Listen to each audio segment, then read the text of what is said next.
Merhabalar, Göksel'in mutfağına hoş geldiniz. Bugün hep birlikte tırtıl kurabiye yapacağız. Ama bunun için önce çikolata sosunu hazırlayacağız. 1,5 çorba kaşığı buğday nişastası veya mısır nişastasını kabıma aldım. 1 çay bardağı toz şekerimi, onu da ilavesini yapalım. 2,5 su bardağı sütüm var ve 1 pakette kakaom var. 25 gramlık bu. 2,5 çorba kaşığına tekabül ediyor. Onu da ilavesini yapalım. Sütümüzü ilave edip karıştıralım güzelce.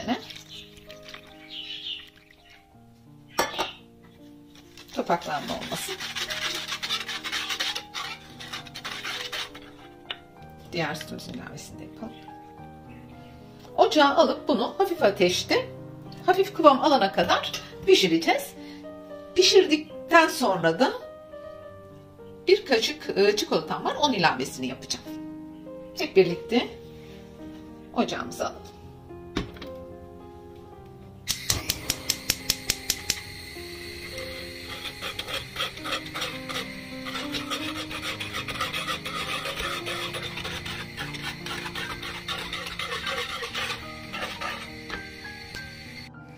Sosumuz kaynamaya başladı. Bu aşamada çikolatamızın ilavesini yapıyorum.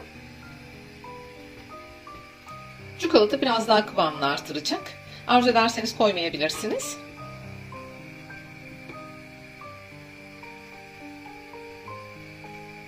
Eğer çok koyu olursa sosunuz, bunu sütle açabilirsiniz. Ama bu verdiğim ölçülerde tam kıvamında oluyor.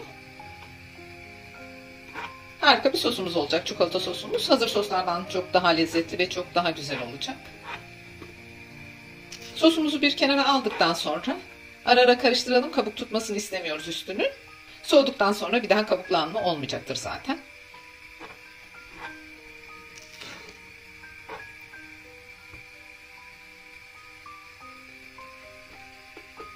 Çikolatamız eridi. Artık sosumuzun altını kapatıp bir kenara alabiliriz. Gördüğünüz gibi çok güzel bir çikolata sosumuz var. Tırtıl kurabiyemizin yapımına geçelim şimdi. Bunun için 2 tane yumurtamızı kabımızın içine aldım. 1 su bardağı şekerim var. Bunu da ilavesini yapacağım. 1 paket vanilyam var. Bunu da ilavesini şekerle birlikte yapacağım. Diğer malzemelerim 3 çorba kaşığı tereyağı veya margarin kullanabilirsiniz. Yarım su bardağı sıvı yağım var. 1 paket kabartma tozum var ve 4 su bardağına yakında unum var. Unu kontrollü ilavesini yapacağız. Şimdi şekerimizi, yumurtamızı güzelce bir karıştıralım.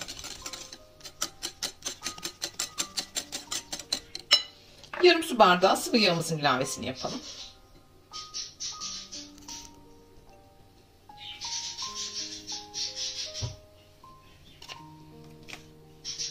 Üç çorba kaşığı yağımızın ilavesini de bu aşamada yapalım.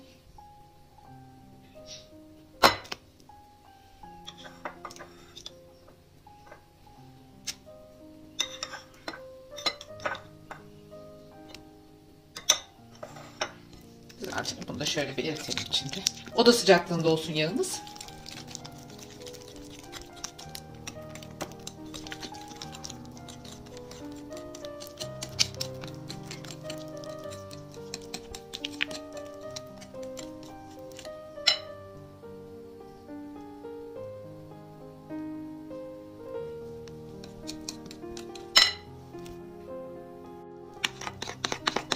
Yağımızı da güzelce karıştırdık. Bu arada tabii ki sosumuzu da ara ara karıştırmayı ihmal etmiyoruz. Onu da soğuduktan sonra kabuklanma olmayacak. Şimdi un ilavemizi yapmaya başlayabiliriz.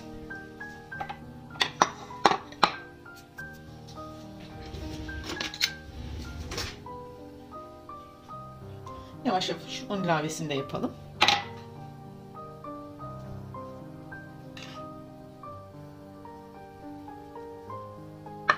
Kabartma tozumuzu ekleyelim.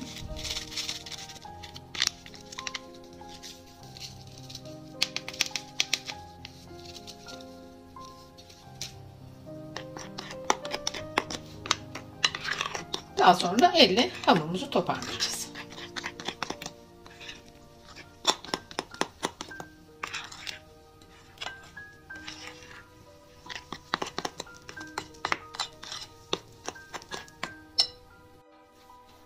Yavaş yavaş diğer unumuzu da ilave yapalım. Kontrollü koyalım unumuzu. Çok katı bir hamur elde etmek istemiyoruz. Bu aşamadan sonra elle yoğurabiliriz.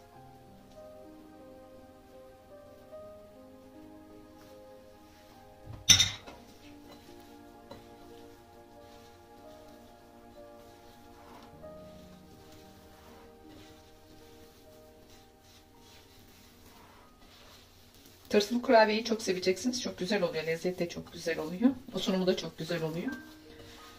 Umarım beğenirsiniz sizler de. Zaten her zaman söylediğim gibi evde yapılan her şey çok güzel oluyor. Tertemiz mis gibi evinizde kendiniz yapıyorsunuz.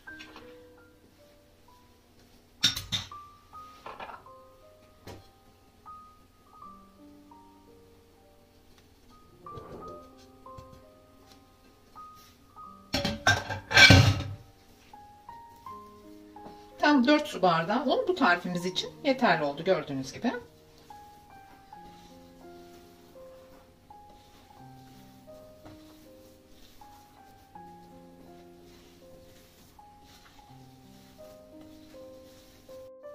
Hamurumuzun kıvamı böyle olacak gördüğünüz gibi.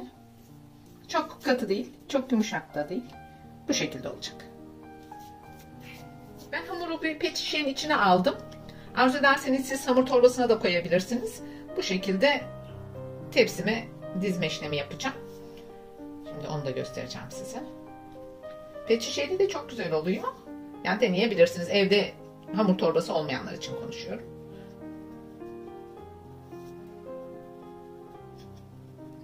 Kapağını şu şekilde kestim. Sizler de istediğiniz şekilde kesebilirsiniz.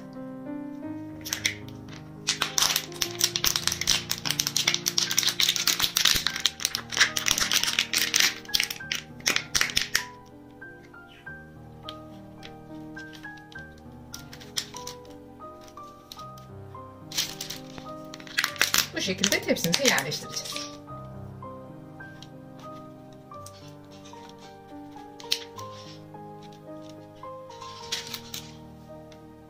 Tırtıl kurabiyelerimizi 180 derece ısıttığımız fırında yaklaşık 10-15 dakika ayarında pişmeye gönderiyoruz.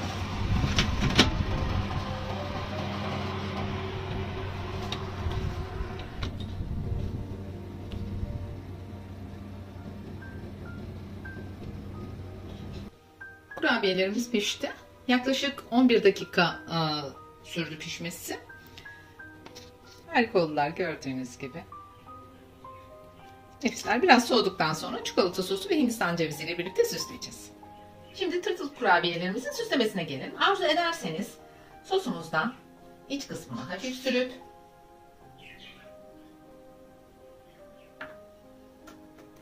diğer yarısını üzerine koyup sonra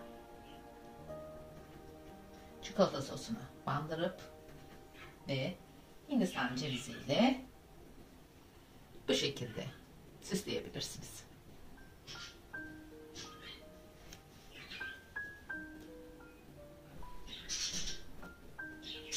İsterseniz tek olarak bandırıp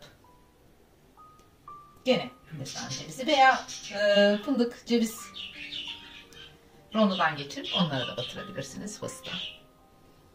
Gördüğünüz gibi muhteşem kurabiyelerimiz var. Çok kolay oldu. Harika da görünüyorlar. Tatları zaten muhteşem. Onlara bir şey demeye bir şeyim yok. Çok beğeniliyor. Çok sevilerek tüketilen bir kurabiye bu. Pastane kurabiyelerinden çok daha lezzetli, çok daha nefis bir kurabiye.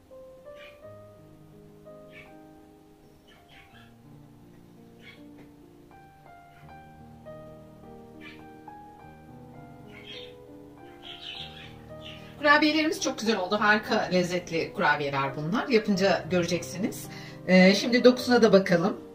Gördüğünüz gibi tırtıl kurabiyelerimiz harika oldular. İsterseniz farklı şekillerde de yapabilirsiniz. Bakın ne kadar güzel. Kıyır kıyır mis gibi kurabiyelerimiz hazır. Umarım sizler de beğenip denersiniz. Bu arada Göksel'in mutfağına abone olmayı unutmayın lütfen. Diğer tariflerde tekrar yeniden buluşmak üzere. Hoşça kalın, sevgiyle kalın.